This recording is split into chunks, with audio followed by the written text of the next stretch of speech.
है, हमको नहीं लगता है कि ये सुब्रत राय का पहला प्रबंधन लग रहा है अमिला। इनका आज तक लाइव डिबेट हम देख रहे हैं, सुब्रत राय बनना चाह रहे हैं अमिला। सारे कानून को टास्क पर रखकर जो है ये पूरे को बता रहे हैं कि हम जो है सहारा इंडिया परिवार का कलेक्शन ले रहे हैं। हम यही जान रहे हैं कि अमिला काम करते हैं और आज निवेश में दिला रहा हूँ पोर्टल के माध्यम से, और भारत के सरकार के जो नियम मानता हूँ, कहीं कोई दिक्कत नहीं है। क्या भारत सरकार के नियम मानता है? सुप्रीम कोर्ट मानता हूँ। जिस दिन एनआई बंद की उस दिन बंद कर दी, जिस दिन एनआई चालू करेगा उस दिन चालू करूंगा। अरे अमीर लाल, नियमों के बीच अरे अमीर लाल, भारत के नियमों को भेजने से अमीर लाल, से कुछ हो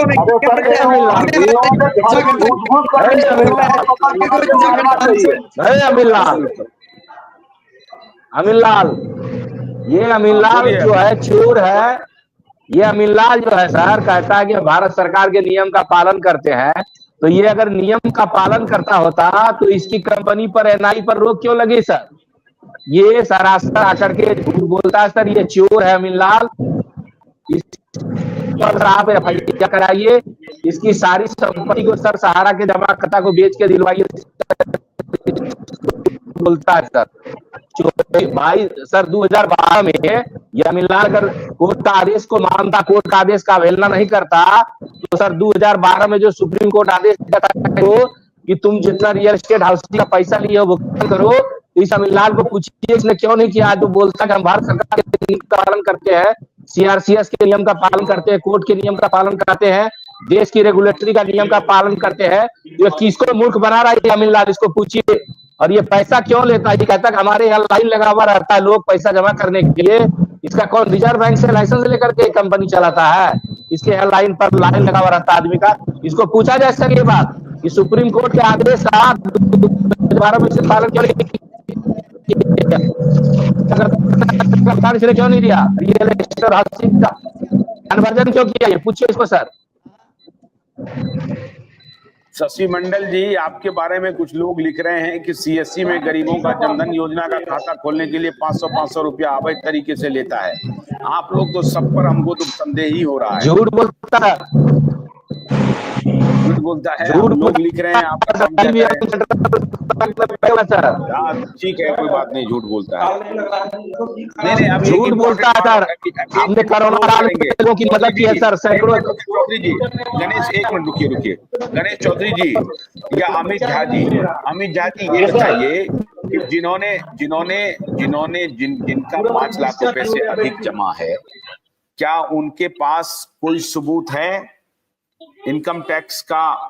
अगर इनकम टैक्स के कागजात मांगे जाएंगे तो वो देने की स्थिति में है? अमित जी झा बोलिए। सर मेरे पास तो जितना भी इस बात को समझिए आप, पाठक सर इस बात को समझिए कि जो निवेशक रियल एस्टेट और हाउसिंग के थे, जिन निवेशकों का रियल एस्टेट और हाउसिंग में पैसा जमा था, सपोज कीजिए 1 लाख रुपए जमा था, उसका दूसरी कंपनी में कन्वर्ट कर दिया गया क्यूसॉप में, जहां जाकर वो 1.5 लाख से 2.25 लाख बन गए, वहां से भी उनका भुगतान नहीं हुआ। फिर क्यूसॉप से जाके वो सहारियन में चले गए, सहारियन से जाके सहारा सोसाइटी क्रेडिट कोऑपरेटिव सोसाइटी में चले गए, तो जो 1 लाख रुपया था वो कहीं ना कहीं बढ़ते बढ़ते आज 2024 तक जब उसने पोर्टल पर दावा पेश किया, तब तक वो पैसा बनकर 5 लाख से ज्यादा हो गया। अब ऐसी स्थिति में जब वो 2012 का छोटा अमाउंट 2024 में 12 वर्षों बाद बड़ा अमाउंट बन गया, तो आज की स्थिति में और आज के दिन वो आईटीआर की कॉपी कैसे देगा सर? और वो बैंक का स्टेटमेंट कैसे देगा जहां से वो विड्रॉल हुआ है? बात इसको समझने की है पाठक सर। बिल्कुल सर, बिल्कुल।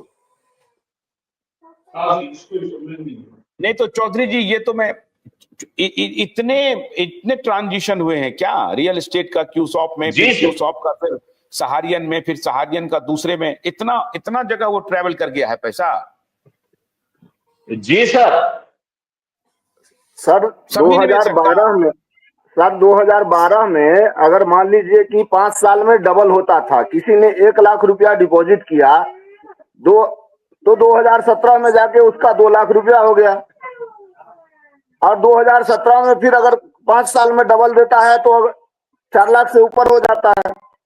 इसी तरह डिपॉजिटर अगर मान लीजिए कि 12 से भुगतान तो हो नहीं रहा है 2010 से, तो आप इस बात को तो समझ सकते हैं कि किसी ने 1 लाख रुपया डिपॉजिट अगर 10 वर्षों में किया है तो उसका 1 लाख का 5 लाख या जो भी है 6 लाख होगा। पैसा तो उसने रिटर्न लिया अब नहीं। दूसरी बात समझने की है पाठक सर यहाँ पर, मैं 1 मिनट में समझा रहा हूं।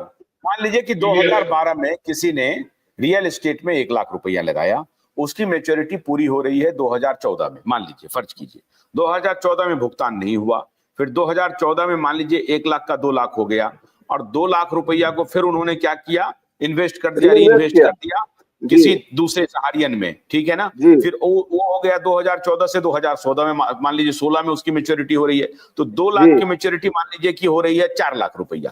अब 4 लाख रुपया 2016 में जो मिलना था फिर भुगतान नहीं हुआ, वो 4 लाख रुपया फिर किसी और सोसाइटी में चला गया, ठीक है।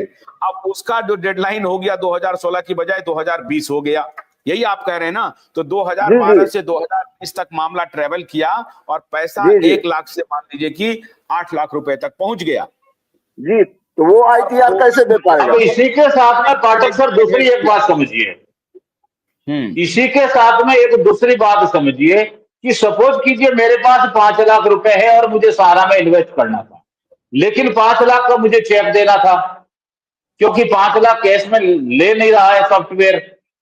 तो मैंने क्या किया कि उसके 19 हजार के टुकड़े बना दिए और मेरे नाम से मैंने 20 FDR बना दी या 25-30 FDR बना दी।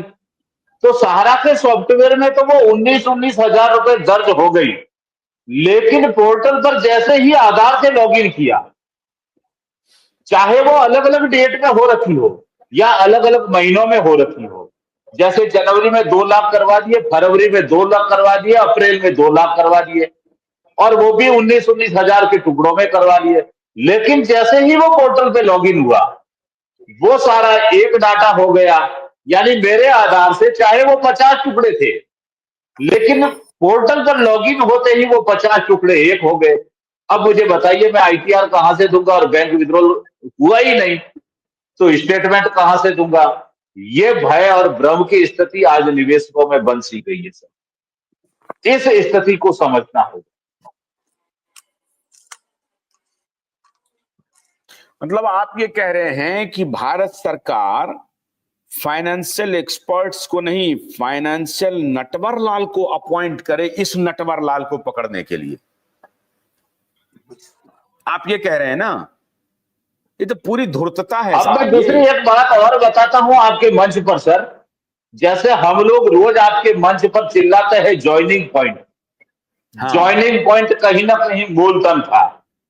अब मैं आपको बताऊं कि सहारा इंडिया में पर डे एक डे बुक बनती थी, 1 नंबर का काम। जो भी लेन देन होता था, क्रेडिट डेबिट होता था, रसीद कटती थी, वाउचर छपता था, वो सारा उस डे बुक में इंदराज होता था और पूरे दिन की एक डे बुक बनती थी कि आज दिन भर कितना काम किया, कितना दिया और कितना लिया। लेकिन उस ज्वाइनिंग पॉइंट का इंदराज उस डे बुक में नहीं आता था। अब मुझे बताइए, हम लोग रोज चिल्ला रहे हैं कि ज्वाइनिंग पॉइंट का CRCS कैलकुलेट नहीं कर रहा है, लेकिन अगर देखा जाए तो जो डे बुक बनती थी, उस डे बुक में ज्वाइनिंग पॉइंट का जो अमाउंट था वो शो ही नहीं होता था।